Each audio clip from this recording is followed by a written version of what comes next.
The year was 1939. A dark cloud hung over Europe as Adolf Hitler, the dictator of Nazi Germany, set his sights on expansion.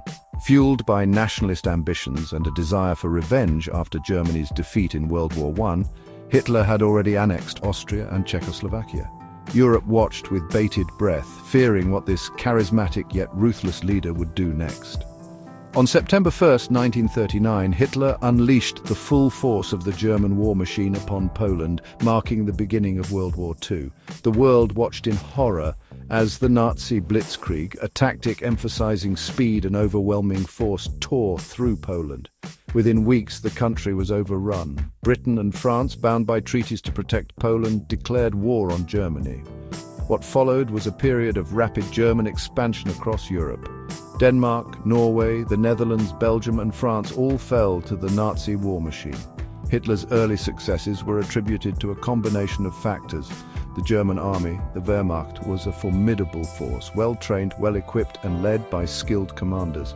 The blitzkrieg tactic, utilizing coordinated attacks by tanks, infantry and air power, proved devastatingly effective against the static defenses of their enemies. Furthermore, Hitler had forged a powerful alliance with Benito Mussolini's Italy and Emperor Hirohito's Japan, forming the Axis powers. By the summer of 1941, Hitler stood at the pinnacle of his power. He controlled most of continental Europe, from the Atlantic coast to the Polish plains. The world seemed to tremble before the might of the Nazi war machine. However, the seeds of Hitler's downfall had already been sown. His relentless ambition, strategic miscalculations, and the combined might of the Allied powers would ultimately lead to his defeat. Hitler's early victories in the war were as stunning as they were swift. The German army, honed to a fine edge in the years leading up to the conflict, seemed unstoppable.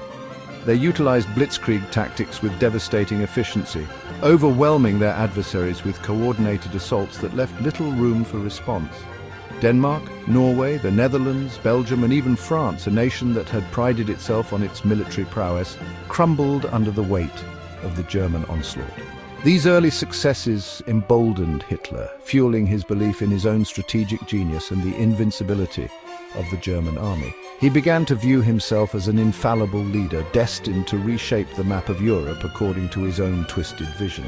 However, beneath the surface of these triumphs, cracks were beginning to appear in the facade of German dominance. One of the most significant of these cracks was the resilience of Great Britain. Despite facing the full might of the Luftwaffe, the German Air Force, in the Battle of Britain, the British people, under the steadfast leadership of Winston Churchill, refused to yield. The Royal Air Force, though outnumbered, fought with unwavering courage and determination, inflicting heavy losses on the Luftwaffe and ultimately forcing Hitler to abandon his plans for a land invasion of Britain. The Battle of Britain marked a turning point in the war. It shattered the aura of invincibility that had surrounded the German military and demonstrated that Hitler's ambition could be checked. Furthermore, it provided a crucial lifeline to the Allied cause, allowing Britain to serve as a staging ground for future operations against the Nazis. Emboldened by his early victories in Western Europe, Hitler turned his attention eastward, setting his sights on the vast expanse of the Soviet Union. In June 1941, he launched Operation Barbarossa, a massive invasion of the Soviet Union, breaking the non-aggression pact he had signed with Stalin just 2 years prior. This decision, driven by Hitler's racial ideology and his desire for Lebensraum, or living space for the German people, would prove to be one of his most fatal mistakes. Hitler believed that the Soviet Union was a colossus with feet of clay, ripe for conquest. He underestimated the resolve of the Soviet people, the vastness of the Soviet landmass, and the harshness of the Russian winter. The initial German advance was swift and brutal, catching the Soviet forces off guard. However, as the campaign wore on, the German army began to encounter fierce resistance from the Red Army and the civilian population. The vast distances of the Eastern Front stretched the German supply lines thin, while the harsh winter conditions took a heavy toll on men and equipment.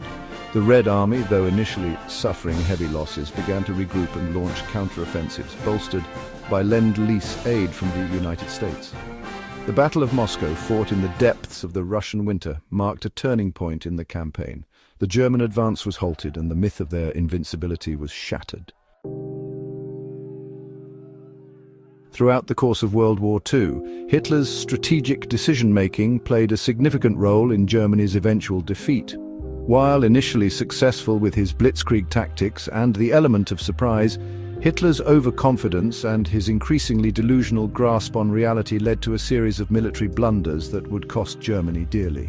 One of Hitler's most significant military blunders was his decision to invade the Soviet Union. Operation Barbarossa, launched in June 1941, was a colossal gamble that ultimately backfired.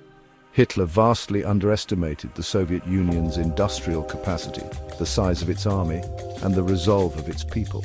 Furthermore, Hitler's interference in military operations often hindered his generals' ability to effectively wage war. He frequently overruled their judgments, insisting on strategies that were tactically unsound and often based on his own intuition rather than sound military analysis. This interference, coupled with his growing paranoia and distrust of his own officers, created a chaotic and dysfunctional command structure within the German military.